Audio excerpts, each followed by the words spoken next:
Okay, welcome to the live Q&A with myself, Gareth Nelson, and Sam Downton. Sam, welcome today. Just introduce yourself to start with, please. Thank you, Gareth. Yeah, everyone, hi.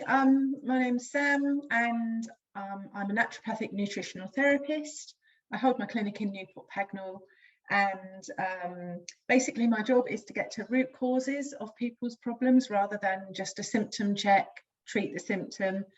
That's not what I'm about. All naturopathic practitioners are trained to get to the bottom of the root cause and under the iceberg, so to speak, and find out what's causing the problems, and then helping somebody overcome those symptoms, but from the underneath rather than from just hitting it with missiles from above.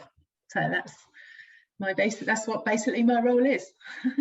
Cool, thanks very much, Sam. And for those of you that shockingly don't know who I am Gareth Nelson, a personal trainer from Inspiring Health Solutions. And just like Sam, I deal with the root causes of the awkwardness, the pain, the discomfort that's stopping you from being as fit and healthy as you would like to be. So the idea today is we're just going to have a bit of a chat about running, because we both do like running a little bit here. And we've got some questions that have been posted to us. So we're simply going to talk our way through some of those. Nice and simple. So, Sam, where shall we start? What's a nice one to introduce what we're doing today? Well, I've got a question that I'm asked regularly by folk who I run with or who I meet who are runners, regarding runners' bottom. Some people call it that, needing to go to the toilet for number 2 whilst you're running, sometimes at the start, sometimes in the middle, sometimes only on a long run. Various different reasons why somebody might need to have that sense of urgency anyway when they're running. It's quite common, actually. And interestingly, there is no one cause of this. There are just many contributory factors depending on the person. And you'll hear me say that a lot today, because we're all individuals and we've got different stress levels, we've got different ways that our bodies deal with stress, we've got different diets, we've got different genetic factors. So there isn't one thing that's going to help every single person when it comes to this. Otherwise you'd be able to look on the internet, find your answer, and then it wouldn't ever happen again. So one of the main reasons is diet related. Generally what is coming out of your bowel will be food that's been there for at least 24 hours. So you're looking at what you eat the day before quite often. If that food is something that isn't suitable for you as an individual, so we're looking at food intolerances, maybe, or even food allergies, which you may or may not be aware of, that these things can have an impact.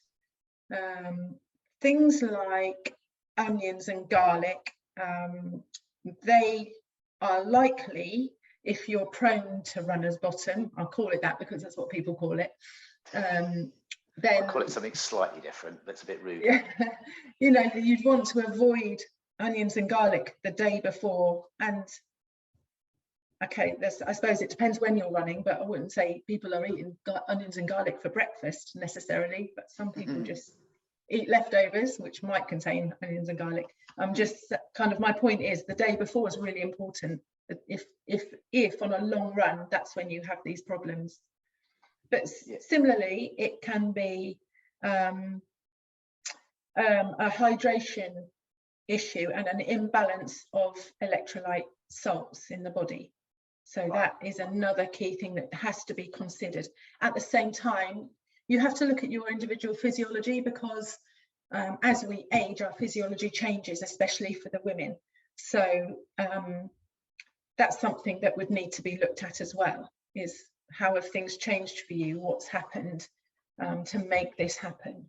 But for the most part, it's a diet related issue. So the key thing for any person that suffers from this is to look at your individuality when it comes to food. Maybe you'd have to look at your blood type and eat for your blood type. Maybe you'd have to look at your food intolerances and get tested for that, or your food allergies. So those are the key things that would be the cause of it's basically reverse osmosis in the bowel, where the water floods into the bowel rather than being absorbed into the bloodstream from the bowel. So, but ultimately as well, the stress is a factor, because running, especially when you're on a long run, it causes physical stress on the body. So although it's relaxing you from your day-to-day stress, the physical stress that you're placing on your body may cause in you or anyone else that suffers from it, this reverse osmosis. So it's how do you overcome that and go into stress recovery? But that's not an overnight thing. You'd be looking at weeks maybe of stress recovery to be able to get to that point. Yeah, and that's one of the things that I certainly experience is I know exactly how many times I'll go to the loo before I go for a long run or at a race. And if that number's not what it normally is, then I'll need to go again before I get to the start line. And it's, again, I think a lot of that's just the adrenaline. So it's your body's, it's that physiological response of I'm about to run away from that mountain lion or something. So it's then, get rid of everything that's going to get in the way, and off you go. Yeah, I don't ever have to stop when I'm running, to be honest, but I'm like you, before an event, high stress, a bit of anxiety about it, especially pre-ultra. It's for sure many trips to the toilet. I always leave myself plenty of time. I think you're right. You've got the individual elements, a key part of this, because everyone thinks there's just one magic pill, one simple answer, and there might be a simple answer, but it's not going to be one simple answer that's going to suit everybody. Hence the reason why we always say it's worth asking more specific questions to have a better understanding of what your individual circumstances are. I think we always seem to blame the most recent thing. It's that difference between the correlation and causation. So we're like, it's the fault of that 8 Weetabix you had before you went for the run, and not blaming it on the beer and the curry of the day before, even 2 days before, depending on what your bowels are like. Yeah, if you've got a very long transit time, it can be several days. Yeah, and also there's medications. If you're on any sort of medication, that can also have an impact on how your body might respond. Or any that are more problematic that you can think of, or is it just well, everyone's different. Everyone's different. This is the thing that's tricky, and there are so many medications, and quite often cocktails of medications. So yeah, that's another tricky one that you kind of have to negotiate your way around. Now, of course, when we think we've talked about the dietary habits before an event, and there's no point in giving you specific ideas as to what's the best thing to eat, because it is going to be very individualized, but certainly experiment with different things and practice them before your longer runs or before doing a park run, rather than just trying the same old failed methods each time you come up to a race. But what about during the run? It depends how long your run is. I always love these stories of people that turn up for a 5K covered in gels and fluids. I think it's just a lack of experience, I suppose. But if you're certainly doing a longer run, it's important to refuel and it's important to hydrate, but there's a massive issue with overhydration. It's a very it's a big problem. We warned about it a lot. Even like when you see it a lot. I talk specifically about hydration. The advice is to drink plenty of water, but who even knows what that word plenty, what does that actually mean, and what does that equate to? Because plenty of water to one person will mean something totally different to another. So the government guidelines on hydration are to drink between 1.2 to 1.5 litres of fluid, total fluid in a day, and it doesn't matter where that comes from. So from a naturopathic perspective, we're trained to advise between 1.5 and 2 litres total fluid. So that includes the milk on your cereal, the juice, that you've made, even if it's a healthy green juice, all that is all included. Coffees and teas and herbal teas, cans of Coke, you know, it's all included. And if you've run a long way and you've sweated a lot, or you like your saunas, then obviously there is scope for a bit more in that. But you must be careful not to overhydrate, because the danger is hyponatremia, which is a dilution of tissue salts in the body. Basically, you're drowning yourself. So it is an issue, and people have sadly died of hyponatremia following long runs, where the advice has been just to hydrate after the run. So it's primarily during the run where they're trying to drink to a specific schedule that's often been found somewhere on the internet. And as you say, well, there's even been there was a personal trainer from Milton Keynes who died in the London Marathon in 2010, I think it might be. It was a while ago now, and that's because he was just following the guidelines that we were all taught at the time. Yeah, it's so sad, that situation. So it's important that we really know what the guidelines are in terms of fluid intake. But then if you're thirsty all the time, and I have clients that come to see me and I kind of explain to them the dangers of drinking too much, fluid day to day, and then talk about how you start to replace those tissue salts with electrolytes. And quite often they're so thirsty, that's why they keep drinking, but the thirst is your body craving the salts. Well, that's it. And it's that realization that, yes, we always tell people to drink to your thirst, but if that means you're drinking excessive amounts, then it means there's something else driving that thirst, and that's why we need to be looking at these root causes. Yeah.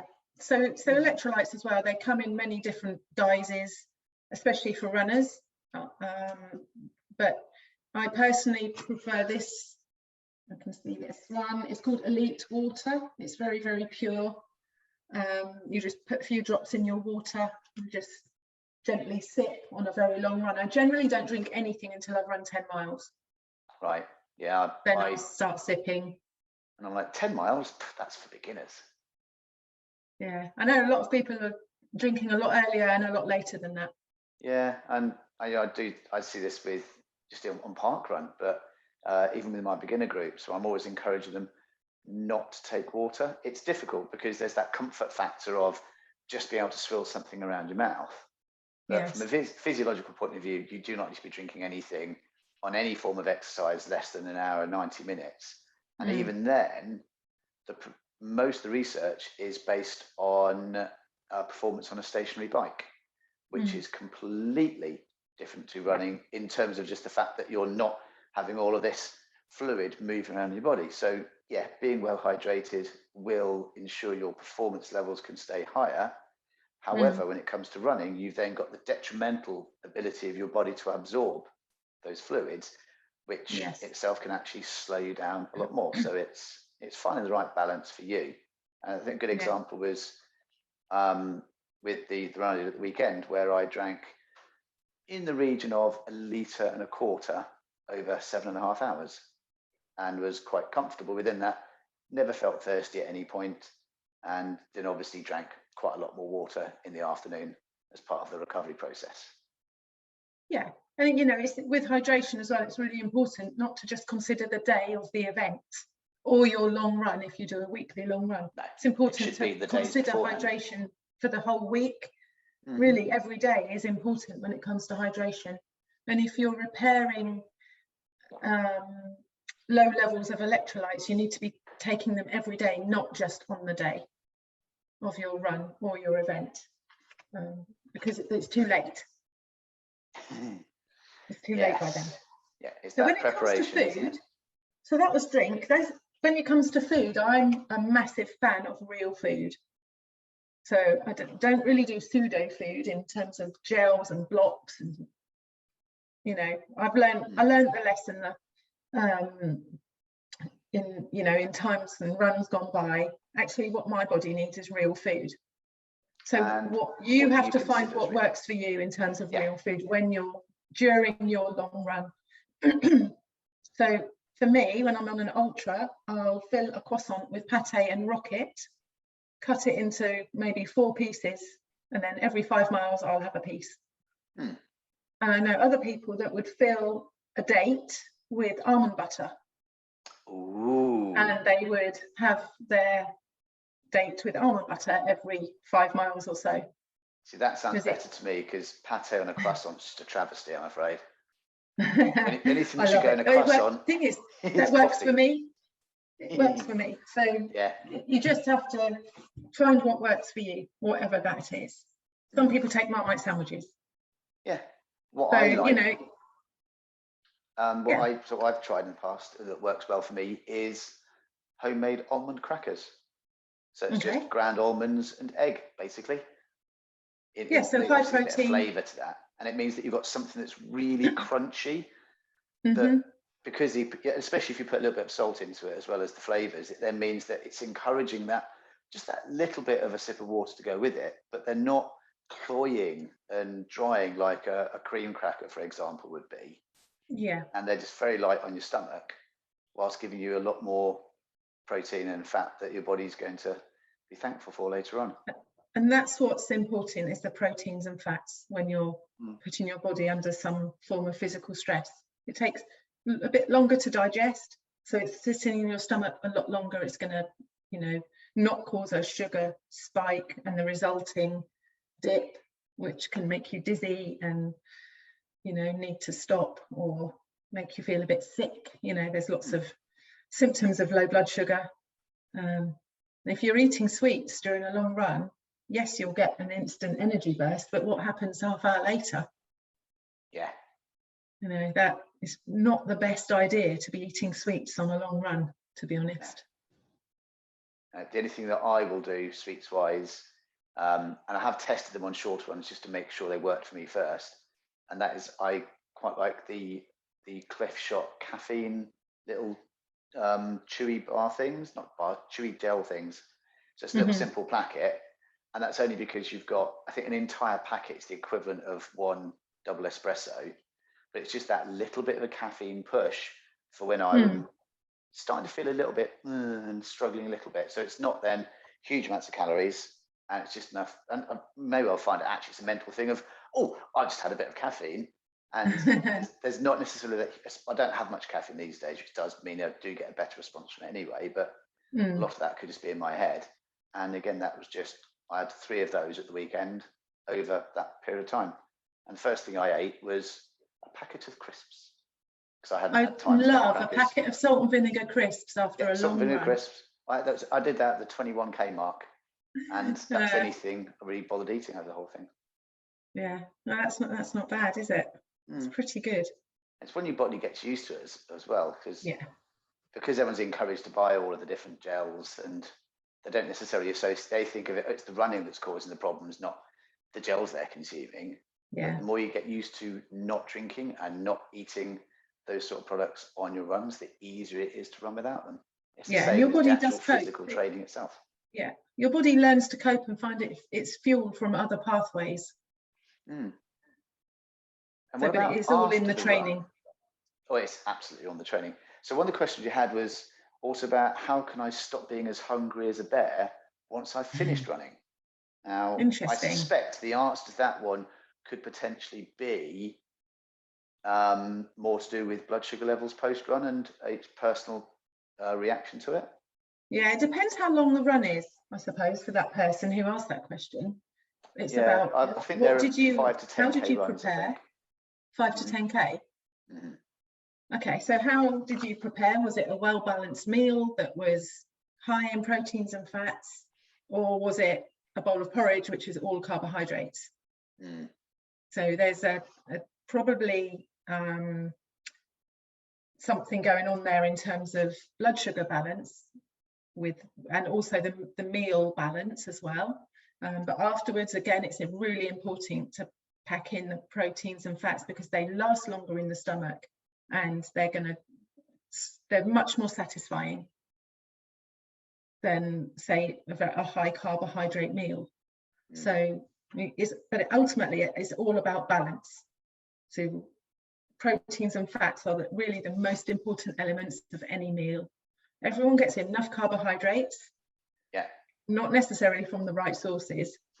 Carbohydrates are important in the form of vegetables, but yeah, like I said, it's the sources of carbohydrates aren't always vegetables for most of that's it. So. I do wonder sometimes whether it's also the body is a little bit, so as we were saying earlier about make sure you don't drink too much water, but potentially after run, by not drinking enough, your body will then be trying to figure out how else it can get hold of that fluid.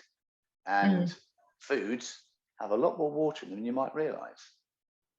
So that can be it sometimes as well, is that dehydration aspect. That's true, yeah. But again, that comes down to your preparation in the days before. Yeah. So, there could be any number of things going on there. It'd be interesting to have a chat with whoever asked that question. And yeah, once you delve in and find out a bit more about it, then it does help us somewhat, doesn't it? Yeah. Right, what other questions have we got? There's one here, actually, which I think would be quite useful and based on, especially in your experience of ultras, how can I make myself enjoy running?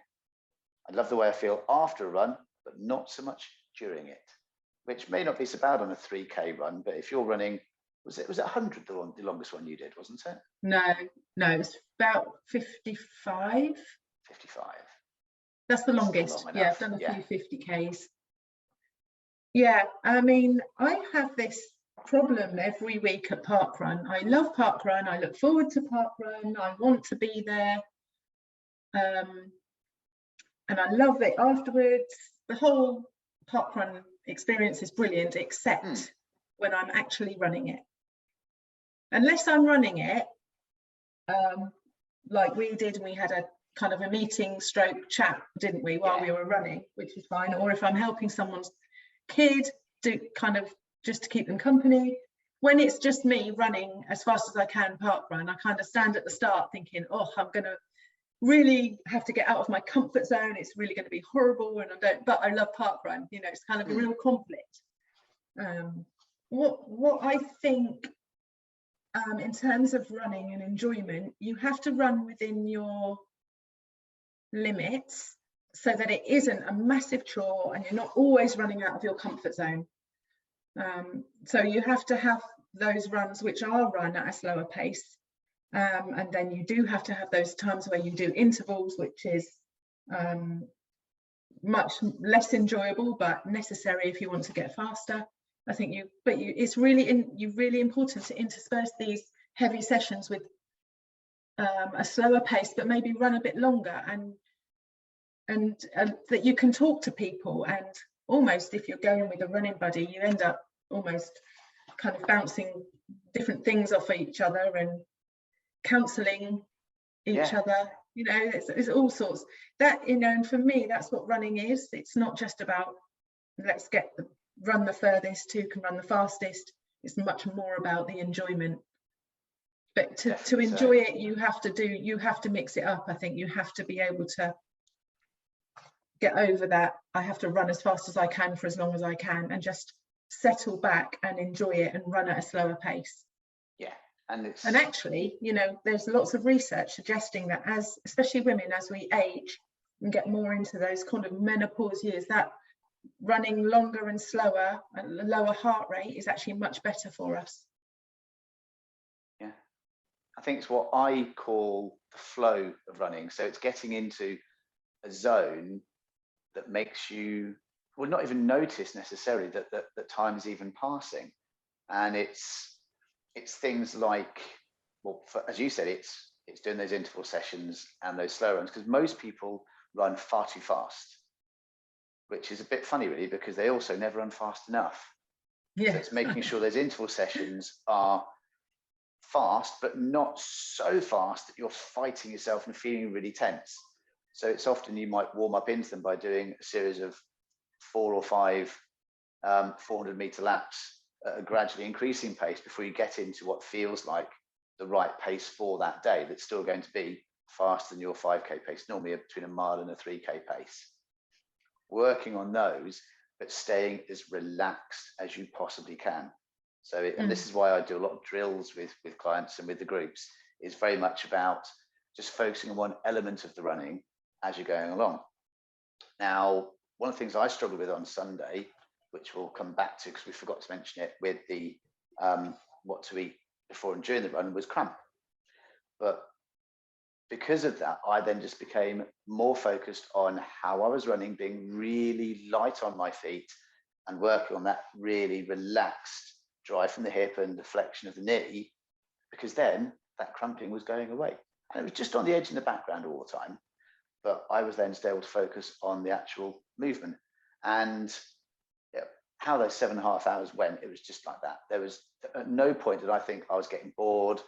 There was a few dark moments where I was like, yeah, not quite enjoying this as much as I'd like to, but that was more to do with the surfaces I was struggling with rather than the actual distance. And on something like a park run, at the other end of that spectrum of the intensity, is I'm just focused on all out. Same as with cross country, that's why I love doing it. I am nowhere near the front of the pack on those. I'm glad if I get out of the bottom 10% really. Yeah. But because it's that really intense effort, you haven't got the time to not enjoy it, because it's just so focused on keeping those legs turning over and not slowing down. Just get to the end. It's becoming much more about being in the moment and experiencing what's going on around you and using that. Because for most of us, if not all of us, just that being out in nature, that feeling of the wind or the rain or the sunshine on your face, the different smells, the different sounds, all of those different experiences are the bits that we should be focusing on, because that's where we can really get to love that whole aspect of being in nature. 100%. It's because it's really about being in that moment. But yeah, I'm with you on cross country. It's hard work. It's a full-on race, which most of us don't really experience these days, and it's from start to finish. It's just as fast as you can and get to the end, and whatever it takes to get there as quick as you can. That's it. So it does make it mentally, it makes it easier for all your other runs then, because you think this is never going to be as hard as cross country. Nothing will ever be as hard as those races. No. That's true. No, not at all. So we'll finish off then with the bit we missed out on earlier, which is the cramping element, which we've probably covered, but without answering it specifically. Now, in my case, it would be partly the fact that I spent 5 minutes crouching down trying to sort out my backpack about a quarter of the way through the run. That meant I just got a bit of stiffness in the foot, and that had an impact. And there are just a few things that go on my hips because of old injuries that don't help it. But I do wonder if there's anything that I could have done nutritionally that may have assisted that a little bit further, that I can easily prepare for in advance. I'd love to know your thoughts on that. Yeah, I mean, cramp is a real common issue again. And it can come on after you've trained and trained and trained, never had cramp, and then during your event, suddenly the cramp's there. And you think, what happened to make the cramp arrive now? Generally, cramp, when you think of magnesium and calcium, calcium is a muscle contractor, magnesium is the muscle relaxer. So magnesium is one of the nutrients that is used to make stress hormones. So most of us in the West, we have fairly stressful lifestyles, jobs, driving, whatever that might be. Stress comes from many different areas. So even grief, trauma, physical kind of exercise as well can all contribute to low levels of magnesium.